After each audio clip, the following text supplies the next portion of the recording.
আগুনে কাঠ পুড়িয়ে তৈরি করা হচ্ছে অসাধারণ সব নৌকা। অবিশ্বাস্য হলেও সত্যি, স্থানীয় বাজারে এসব নৌকার চাহিদার কারণে নৌকা তৈরি হচ্ছে প্রতিদিন শত শত, আর প্রতিটি নৌকা বিক্রি হচ্ছে 8,000 থেকে 14,000 টাকা পর্যন্ত। তো দর্শক, আগুনে কাঠ পুড়িয়ে কিভাবে এই নৌকাগুলো তৈরি করা হচ্ছে সেটাই দেখানোর চেষ্টা করব এই ভিডিওতে। তো ভিডিওটি না টেনে সম্পূর্ণ দেখতে থাকুন।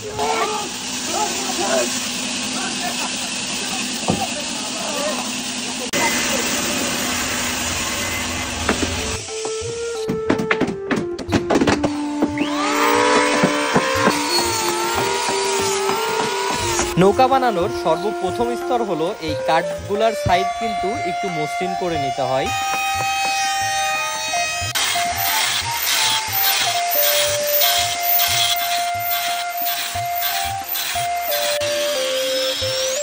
এবার প্রতিটি কাঠকে একত্রিত করার জন্য এর মাঝে কিন্তু অনেকগুলা খিল লাগাতে হয়। স্থানীয় ভাষায় এই খিলগুলাকে আপনারা কি নামে ডাকেন অবশ্যই কিন্তু কমেন্ট করে জানাতে ভুলবেন না।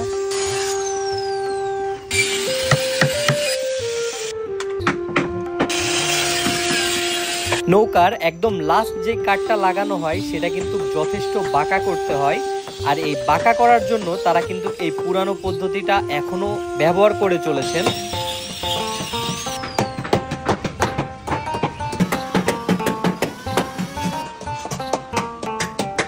নরম হওয়ার পরে যখন আমরা ওই ভাড়ায় ভিতরে ঢুকে দিয়ে চাপ দিই তখন সহজে ডুবে আসে, আর যদি আগুন দিয়ে সেঁক না দিই তাহলে কাঠটা ফাটি যায়।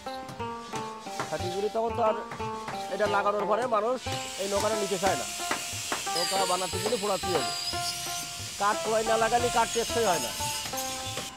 এই জিনিসটা দেওয়ার নাম কি বলে কাকা? এটার বলে ডালি, নৌকার ডালি। নৌকার ডালি দিচ্ছেন? হ্যাঁ, কাঠ নরম হয়ে গেছে। এবার এর ভিতরে দিচ্ছেন, ভেঙে যাবে না? ভেঙে যাবে না? না, ভাঙবে না, আর ভাঙবে না। এই যে কাঠটা দিয়ে নৌকা বানাবেন, এই নৌকা কতদিন টেকসই হবে? যদি মালিক যদি ভালো প্রসেস করে রাখে, আলকাতরা মেরামত করে, তাহলে 6-7 বছর যাবে। এর দাম কেমন আসতে পারে? এর দাম এখন আছে, এখনকার বাজার চলতেছে 8,500 টাকা, 9,000 টাকা। কি কাকা ওই যেটা দিলেন? এটা ওর নাম বলে কুমুরি, আমরা বলি এটা কুমুরি। কাঠটা মোড়া দিতে হবে, এই তেওয়ার দিতে হবে, এই কাঠে তেওয়ার আসতেছে।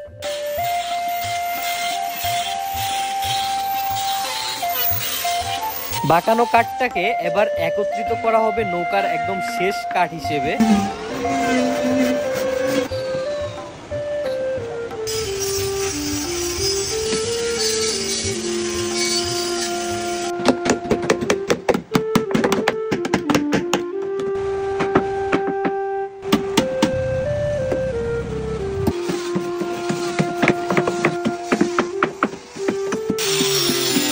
এবার নৌকার সাইডগুলা খুব সুন্দর করে মসৃণ করে দেওয়া হচ্ছে, পাশাপাশি এতে কিন্তু আরো অনেকগুলা জিনিস অ্যাড করা হবে।